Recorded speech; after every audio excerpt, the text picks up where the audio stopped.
Hey everyone, so this is going to be quite a quick brief video with this Volvo XC40. This is obviously the Recharge, the all-electric version. This is a twin motor. It has 400 horsepower.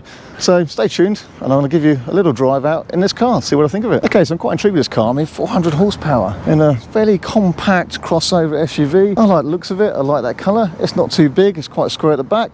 It's a practical space inside, and I like the infotainment system on the Polestar, so I'm quite intrigued with this. It could be potentially a good alternative to Model Y long range of performance. But let me get it out, see what I think of it on the bumpy LA streets. So look at the boot space. Yeah, nice flat floor. This lifts up, a little bit of storage under there. Get some cables, anything under that. There's actually a bit more storage under there, look. Pretty good. I put the parking ticket, it's in the front windshield thingy. Excellent, good stuff, excellent. Seat split fold, and then you've got this nice boot space, nice and square. Not massive, but I'm sure it's what most families will need. As you expect, nice flat floor with the seat folded as well, actually. This works well. Center armrest. Okay, front seat's in a position that will be comfortable for me, and I've got plenty of room in the back here, actually. Glass roof on this one, that's nice. Knee room, leg room, headroom, all pretty good. Certainly for kids it'll be plenty, adults comfortable.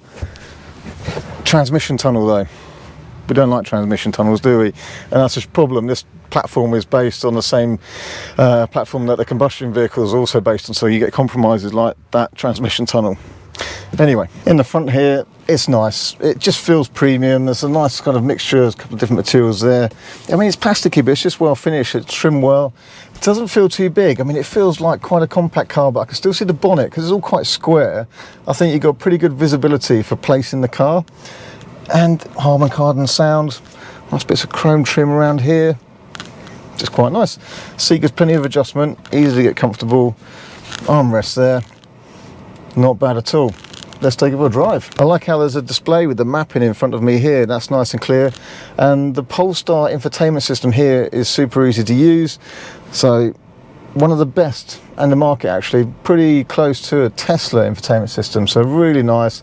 Pairs up with Android Auto, Apple CarPlay. I like it in here. This should be a good car for whizzing around the city streets of LA. Certainly easy to manoeuvre around the car park. Steering is nice and light. I've got one pedal driving on, so it just comes to a stop on its own. Very easy to drive. It feels quite light.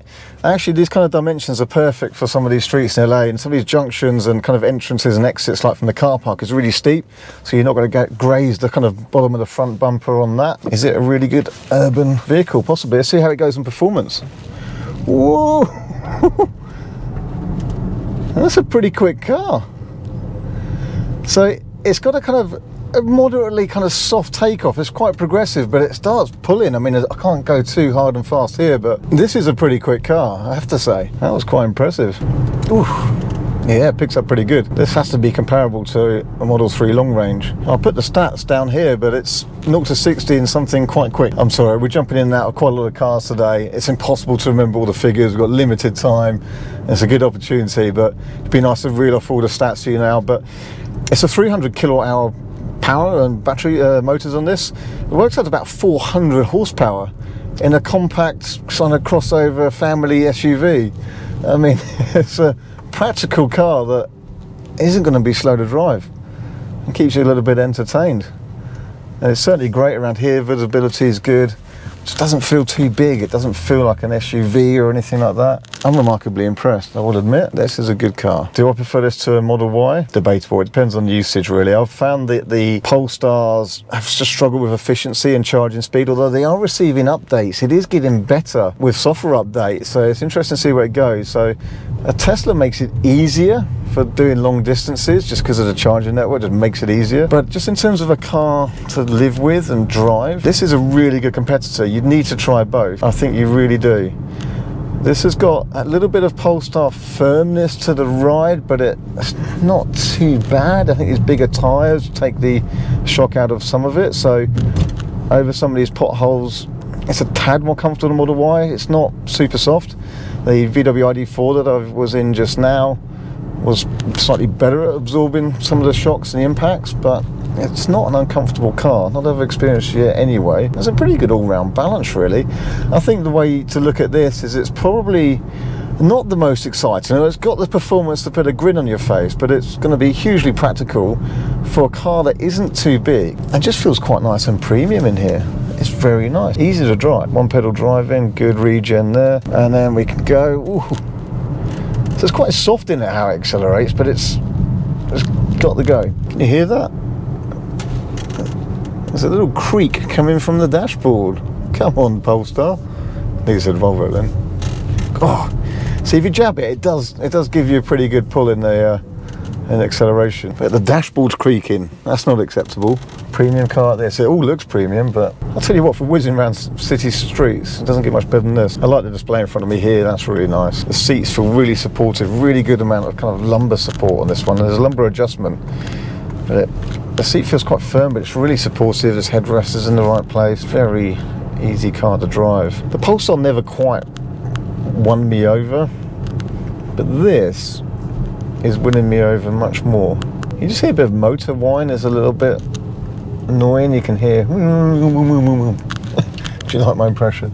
America didn't do roundabouts, but here is one.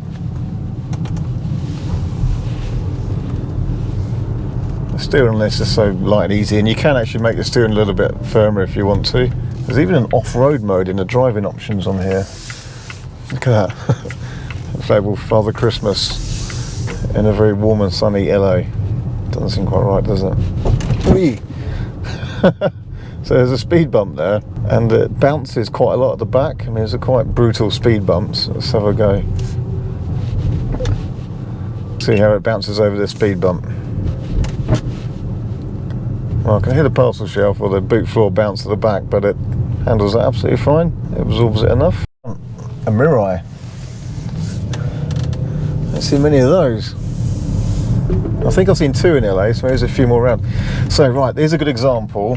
I don't know if we can see here. Let me try and turn this around, this camera a little bit, of how this angle is on this parking garage entrance. Look, you can't really pick it up on the camera, but it's a really steep kind of entrance, and then it drops over. So I know many cars that just wouldn't fit through there. And this is where these little kind of crossovers come in handy. This is perfect for it, this car. Here, look at this little detail here. In the glove box, you pull that over, and you've got a little handbag hook. Nice detail. Wireless charging pad. It just feels nice in here. And then I like this little material texture here. So if you've got something in the door, it doesn't rattle around on plastic. I'm really impressed by this little car. So, I've got one more test. Let's get 4 people in here.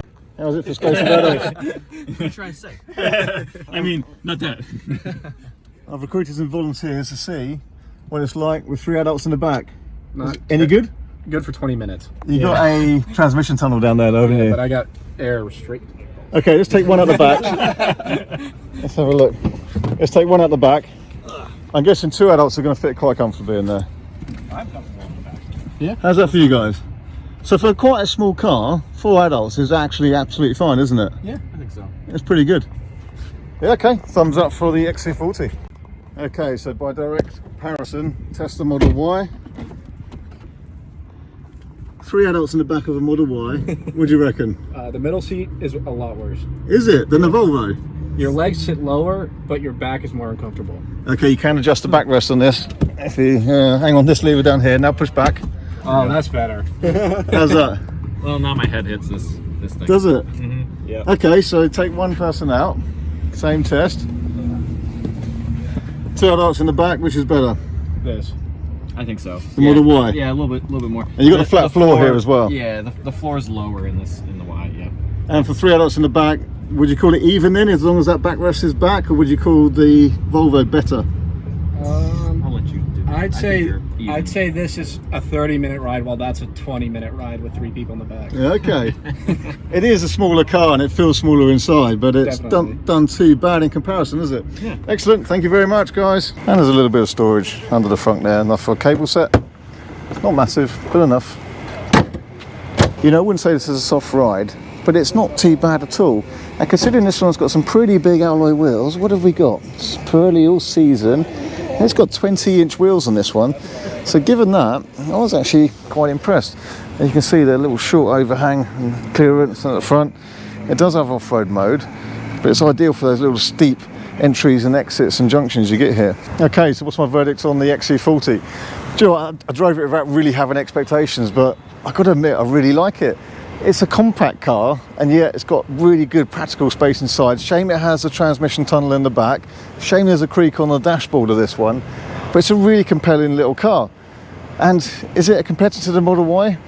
It is. Damn right it is. And this version here with the twin motor, it's powerful, it's gutsy, it's got good pull. It's like a Tesla Model 3 or Y long range.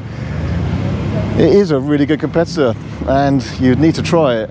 To some people it will really appeal over the Tesla, to other people the Tesla will appeal a little bit more.